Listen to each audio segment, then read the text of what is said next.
Good afternoon. My name is Paul Normandy.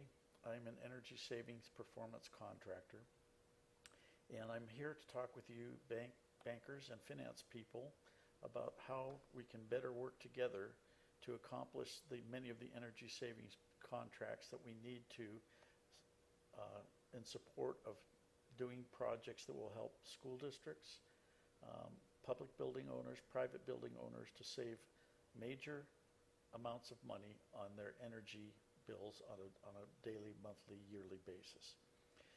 The technology has changed so dramatically over the years that we have found that we had to, at the same time, start changing our finance models, our construction approaches, and all of the other ways that we were doing business, because this is such an esoteric type of construction project that we found that the other approaches that we had were obsolete and did not work for what we're trying to do at this point. So what we're going to do first here today is we're going to take a look at a technology. It's called a ground source heat pump that can be incorporated into virtually any building and save a tremendous amount of money for the building owner by virtue of the fact that it's a much simpler technology. It's the next generation of heating and air conditioning, which does not require cooling towers and so much excess equipment, which have been virtually eliminated by development of these new products.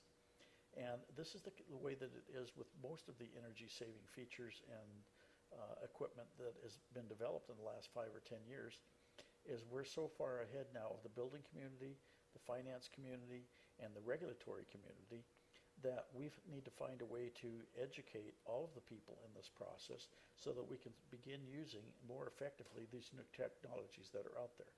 Okay, let me take a quick look here at something I'd like to show you. This is an appendix to our proposal here. Ground source heat pump diagram. Okay, here it is. This is a good example of what a project would look like, a ground source heat pump. As you can see, these pipes down at the bottom here have glycol in them, which is a medium that's buried 5 feet in the ground at constant ground temperature, which is 55 degrees. This make up air that can come off of these pipes. These pipes are ducted either into an evaporative cooler or into a condenser, depending on if you want to cool or if you want to heat. So you have an unlimited supply of this glycol down here, and if you duct that into, for instance, the evaporator, and you want to cool a building, say it's 100 degrees outside, instead of taking 100 degree air and cooling it down to 68 degrees, you have an unlimited supply of 55 degree air, which you basically just duct and blow with a fan system into the buildings, and you have an unlimited supply of cool air. So that's a tremendous energy savings, as you can imagine right there. In the opposite situation, if you want to heat a building, you take this 55 degree air, you bring it into the building, you run it through your condensing unit, and if you're bringing in 55 degree air, you only have to heat it up 13 degrees to get the desired temperature that you want in your building. So, as you can see, this is very simple technology, but something that works very well. And of course, one of the things that we don't really realize when we're talking about new technology and new approaches to heating and air conditioning, sometimes our ancestors had a much better idea of how to do these things than we do. The Pueblo Indians, for instance, used to be probably the most recent generation of cave dwellers in Arizona and New Mexico, and they actually would inhabit caves that were south-facing, so that in the wintertime, when the sun was low on the horizon, they would get direct sunlight and heating effects during the day, yet in the wintertime, excuse me, I reversed that. In the summertime, they would get the sun directly overhead so that they would not get any heat gains. But in the wintertime, when it was cold and they wanted to get heat, the sun would come across the horizon like that, and they would have a tremendous amount of cooling by virtue of the caves that they were living in. So it's just a simple example of what we're talking about here, but many of these technologies are just that, very simple. Solar power is very simple. Basically we use the heat of the sun and we mitigate its overheating capabilities by air conditioning and or higher R factors in our insulation. So we have a lot of ways to work with this, but the thing that's important is that many of these new technologies are very simple.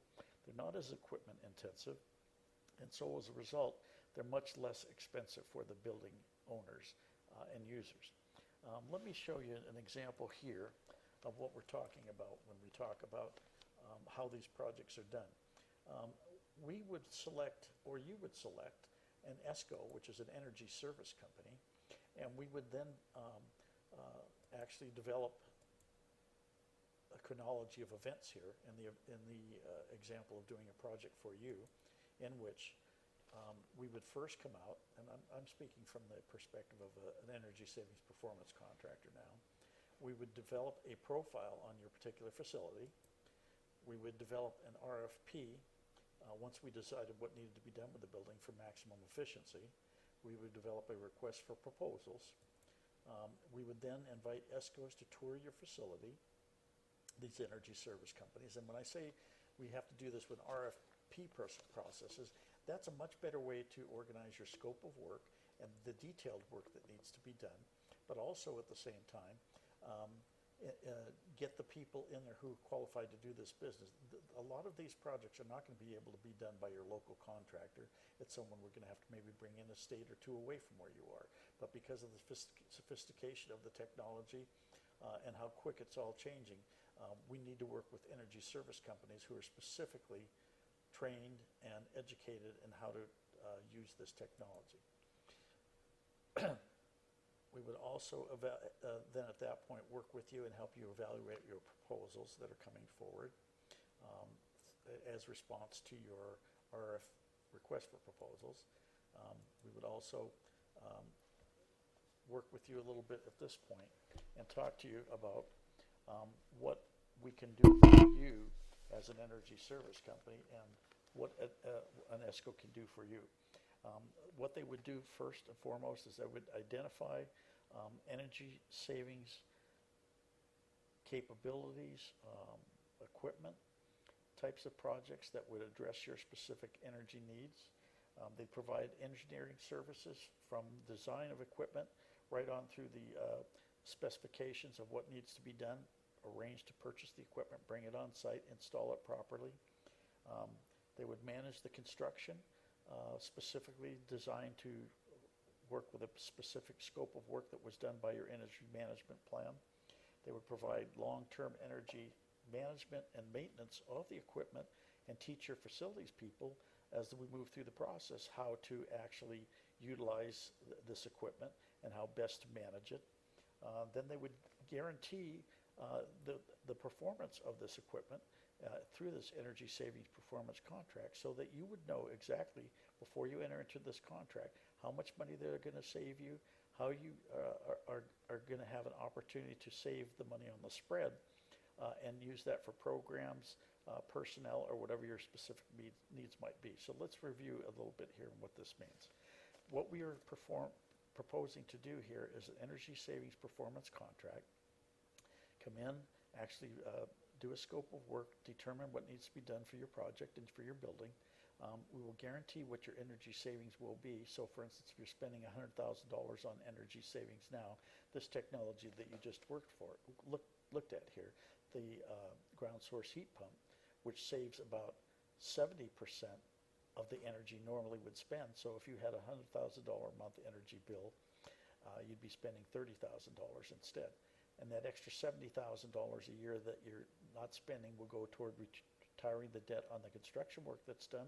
And you can even extend the payback period 5, 10, and up to 25 years if you choose to, so that you will be able to actually use some of the energy savings as they are generated on a day-to-day basis. So this will allow you not only to take care of the work that needs to be done without anything out of pocket, it will allow you to take part of the proceeds of the energy savings on a monthly basis, put that into program, personnel, operating capital, wherever you want to do, and then ultimately to be able to help you in your energy consumption and needs over the long term. So thank you for coming and joining with us today.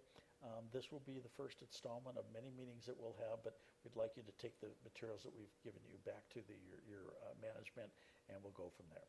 Thank you.